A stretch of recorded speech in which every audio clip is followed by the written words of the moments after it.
Kenapa Obito baru memberitahu Conan tentang mata Rinnegan Nagato di saat terakhir?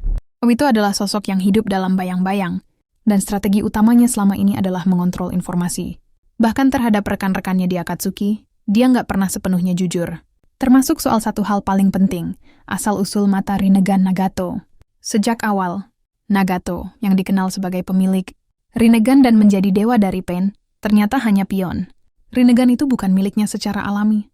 Rinnegan itu sebenarnya adalah mata milik Madara Uchiha yang ditanam ke tubuh Nagato sejak kecil, dan hanya Obito yang tahu rencana besar di balik itu. Lalu kenapa Obito nggak pernah bilang ke Conan? Karena Conan bukan orang yang mudah dikendalikan. Dia punya idealisme kuat, sangat loyal pada Nagato dan Yahiko, dan dia punya otak. Kalau dari awal tahu bahwa Obito hanya memanfaatkan Nagato demi mengambil kembali mata itu, Conan pasti akan melawan lebih cepat.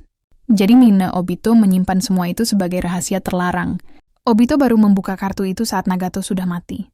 Dan saat Conan, satu-satunya orang yang masih setia pada cita-cita Yahiko, berani menolak rencana mata bulan dan menolak menyerahkan jenazah Nagato, Obito sadar.